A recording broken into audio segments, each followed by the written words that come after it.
j'espère que vous allez bien. Noémie Séguin, physiothérapeute en rééducation périnéale et pelvienne. Aujourd'hui, vous aurez deviné, on va parler des abdominaux, sûrement le sujet qui nous intéresse le plus. Alors, en clinique, quand je dis aux gens que je vais évaluer leurs abdominaux, la plupart du temps, ils me disent « Ah, ben bonne chance pour les trouver » ou « Ah, j'en ai plus de ça, ils ont disparu ». Mais en fait, vos abdominaux n'ont pas disparu, c'est juste qu'ils ne savent plus comment bien travailler ensemble. Donc aujourd'hui, je vais vous expliquer un peu comment fonctionnent vos abdominaux les uns avec les autres.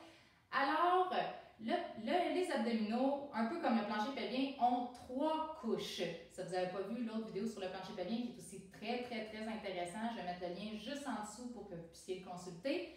La première couche, c'est la couche qu'on connaît le mieux. C'est notre six-pack. C'est le grand droit abdominal ou le grand droit de l'abdomen.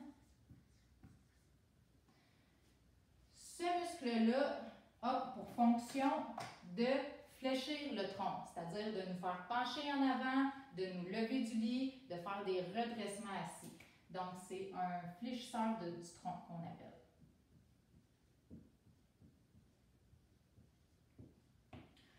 C'est sûr qu'on aimerait tout ça avoir un six-pack, mais la réalité, c'est que nous, les filles, étant donné qu'on a naturellement une masse adipeuse qui est plus importante, il faut travailler extrêmement fort pour réussir à avoir notre six-pack, autant au niveau de la perte de poids qu'au niveau du renforcement. Donc, c'est normal que nous, les filles, on ne réussisse pas à avoir un six-pack aussi facilement que les garçons. Et aussi, faites attention parce que moi, je vois souvent des six-packs de bédaine, c'est-à-dire que c'est la palette là, de muscles qui est vraiment toute ramassée au centre ici, puis qui fait comme une petite bédaine de six-pack. Je vois souvent ça sur Internet, si vous naviguez, vous allez en voir. Ça, c'est des gens qui n'entraînent pas bien leurs abdominaux, puis c'est seulement leur plancher pelvien. C'est seulement leur droit abdominal qui travaille, ils ne travaillent pas en harmonie avec les autres muscles que je vais vous nommer maintenant.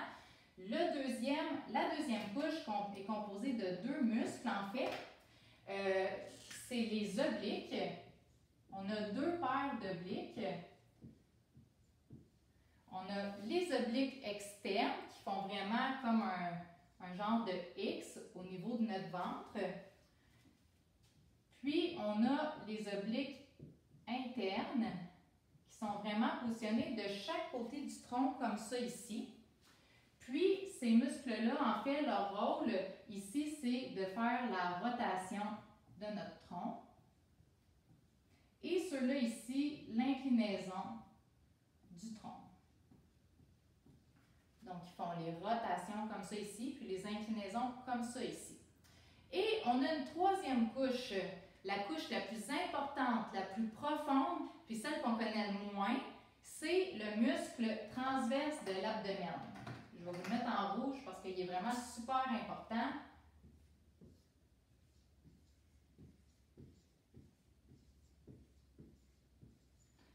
Le transverse, c'est en fait une grosse gaine qui part d'en avant et qui fait vraiment tout le tour de votre tronc pour venir s'attacher en arrière. Ce muscle-là a vraiment pour fonction,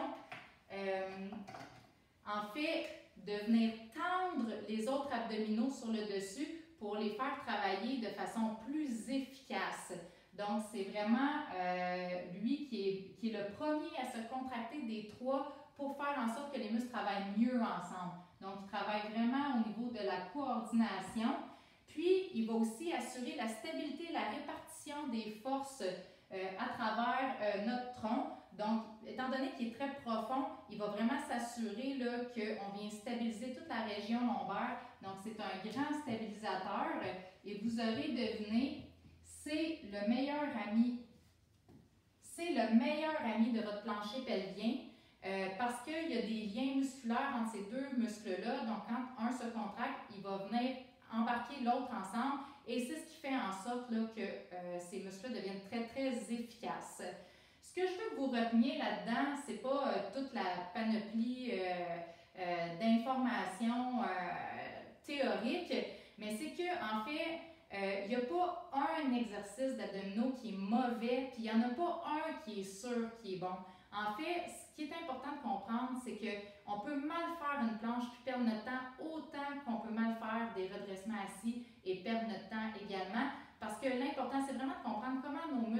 travaillent les uns avec les autres, de comprendre aussi qu'ils ont chacun leur importance dans un mouvement, puis que c'est ça qui va faire en sorte qu'un exercice va être efficace puis payant. Alors, j'espère que cette vidéo-là vous a apporté de l'information intéressante. Merci encore une fois de partager cette information-là. Puis, on se revoit très bientôt dans un prochain vidéo. Bye bye!